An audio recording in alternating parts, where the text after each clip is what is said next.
vi til at se på spøgelser. Altså, jeg er gøjler. Jeg vil hellere kalde mig gøjler end tryllekunstner.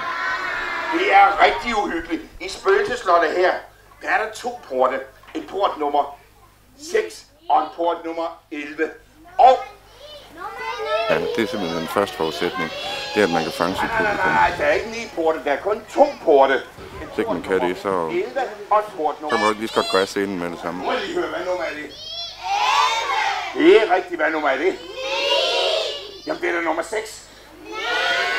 Det der samspil mellem kunstneren på scenen og publikum, børnene, der sidder i salen, det er så utrolig vigtigt. Og nummer 9. Og jamen, så må det være rigtigt. Og jeg har sådan mit show, det kan jeg ikke lave, hvis ikke jeg har et publikum. Jeg kan ikke stå på en scene med en tom sal, så kan jeg ikke lave mit show, fordi jeg har brug for den reaktion. Hvis ikke den er der, så er der ingen show. Vi lukker lige begge porte. Jeg putter drillespøgelset ind bag i port nummer 6. Og så spørger jeg, hvor er drillespøgelset? Nummer hvad? Nummer hvad? 11! Det er selvfølgelig inde bag ved nummer 6, når man putter det ind bag ved nummer 6. Hvor er spøgelset? I nummer 11, vi kigger lige. Nej, det er det ikke. Hvor er det hen? Det er det ikke. I nummer 11. Nej, det er det altså ikke. Hvor er det hen bag ved mig? Nej, det er ikke. Det er ikke der. Det er heller ikke der. Det er heller ikke der. Det er heller ikke der. Det er fuldstændig væk. Der er noget, der kilder mig på lortet. Det var sørme spøgelset, der sad nede i lommen og kilder mig på lortet. Hvis I klapper det, så bukker det for jer.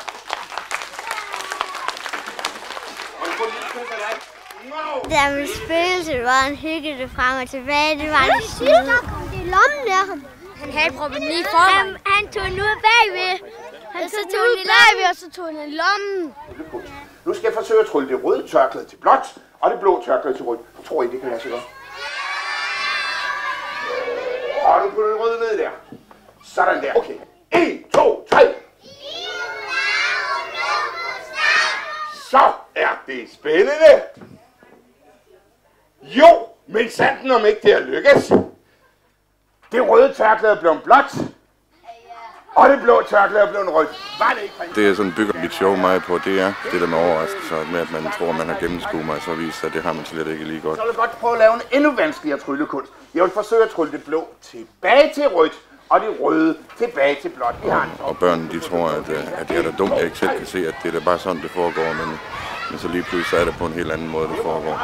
Det er sådan meget det, jeg kører på. Nej, og så var... Nej, nu har jeg aldrig den af. Jeg skynder mig lige at putte dem over min store taske. Det var jeg altså undskyld. Og så skal I se. Fordi den ene, den bliver taget til blå, og den anden, den bliver taget til rød, så det er blå og rød. Så bytter han den bare.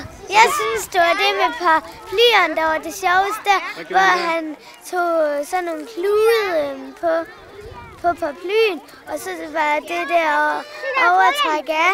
Sissel, så låner jeg lige parasollen. Og så gør jeg nemlig det, at jeg pakker parasollen ind i min strandmadras. Men jeg ruller den fuldstændig sammen. Kan I stadigvæk se den?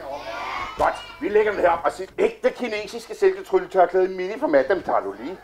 Hurtigt, hurtigt, hurtigt. Meget, meget hurtigere. Ja, et af gangen. Jeg kan næsten ikke høre, hvad I siger. Og hvad skal I så have? Og hvad skal I så have? Og hvad skal I så have? Jeg synes, jeg gennem de mange år, jeg har tryllet, der har jeg fundet et godt koncept, som jeg ved er succes hver eneste gang. Så tager du lige tørklæderne op igen. Sådan der. Også. Det, der drejer sig om, det er at få et godt forhold til det publikum, man optræder for. Og det er at få salen til at koge, hvis man kan sige på den måde, sådan at der virkelig er et stort engagement. Ja, det er ikke mit parasolbetræk. Og folk, de får nogle oplevelser med hjem, og de får nogle nye input, som de vil kunne gå hjem og tænke over. Jeg griner jer. Jeg griner jer. Jeg synes ikke, han var snyd. Jeg synes, han ikke snød. Jeg synes, han snød. Han var en snyder. Han snyder ikke. Ja, han gjorde bare det rigtige, hvad han skulle. Må det få et lille kys af dig? Det er det bedste spøgelse, ved jeg. Men mine